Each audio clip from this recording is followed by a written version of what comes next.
and Kudus in central midfield, and then perhaps maybe Andre, and if we have somebody on the right that can also bomb down the lines and send in the crosses, we can get the best of him. We should give them time. It only takes time. When Asamoah started in his formative years with the national team, we all remember, even to a point that he packed out and left the national team because of the criticisms he had. But when Asamoah learned the ropes and came good for the national team, we're very, very comfortable that after every match, we are sure that Asamoah was going to score. So let's give him the time to be able to settle. Let's give him more time to be able to gel with his other colleagues, and let the coaches find the right strategies to be able to exert the best, not only from Inaki, but from all of our players to make a good team that we can rely on for many years to come. Yeah, Sunny, thank you very much for that. Oreku, I'm moving on to Kudus because, I mean, there's no way we can have this discussion and not talk about Kudus. But we've seen him play numerous positions up front. Midfield, right wing, name it. Striker, false nine. At this point, I know we are forever going to have this discussion. Where or what is Kudus' best position? But looking at how he's performed efficiently up front, I think if you look at his shots on target per 90, he's having around 1.42, which ranks him ninth. And in terms of goals scored in the Dutch league, he has 10, which ranks him fifth.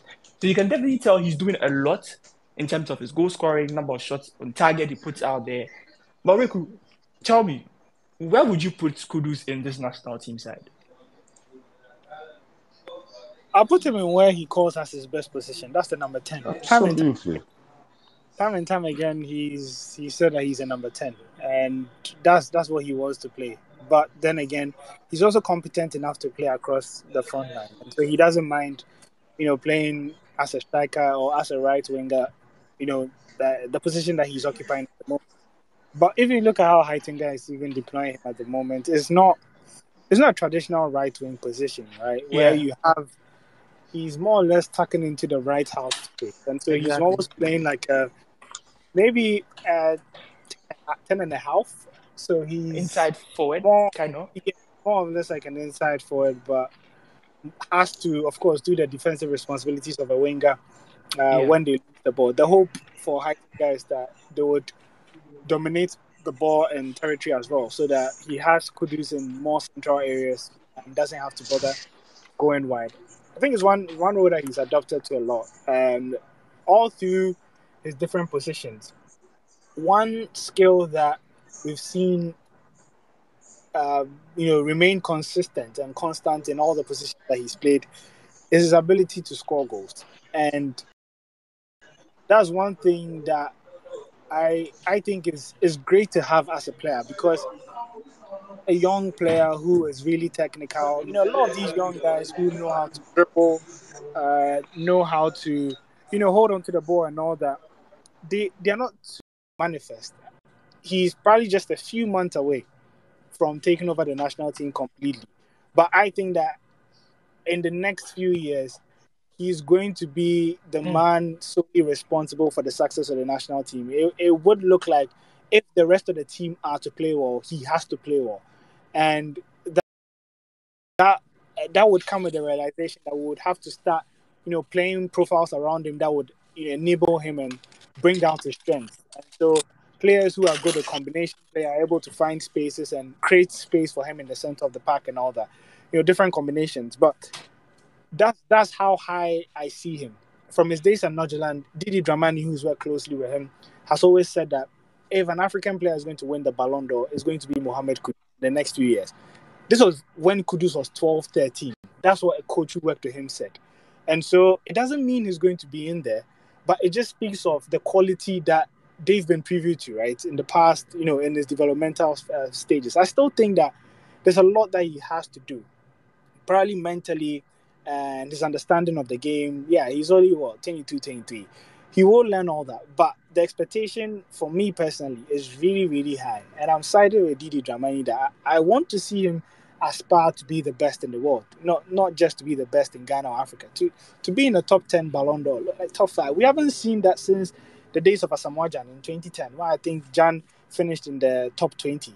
We haven't seen, ACN and the likes, finishing in the top 20, and we've not seen anyone get close to the top 10 in recent years, top 5, top 3. This is one guy that I think has everything in his locker. There were a few concerns that injury may rob us of his true potential, but he's overcome that, and he's working with a coach that he loves so much. I'm quoting him though, and he says that is the best coach that he's probably worked with because he understands him so well. Remember during the time where he was having injuries, he had a rib injury against South Africa around November, and then went to do a surgery. That was his second injury actually, and so Ten Hag kind of lost trust in him and found the system without him. So he wasn't getting game time and was demoted to the young Ajax side, where at that time, Hughton, who is currently the coach of Ajax, was the coach of young Ajax. And so he took him as his son. You have to know that there are certain intrigues in football that a lot of us just count on. Oh, the coach says you should sit on the bench, therefore you should sit on the bench. But sometimes you don't understand. Ten Hag, for instance, I won't mention the player's name, but you can check it for yourself. Kudus was competing with a player at Ajax. Kudus was much better. Do you know why? The coach had the same agent with the player. So he won't play Kudus. So he will play him in an unfavorite position. And what pains me is that the Ghanaian coaches also take the narrative and therefore want to play these players in the positions that these European clubs have chosen for them. So we have to break this narrative. When we know that this player excels in this position, at this position,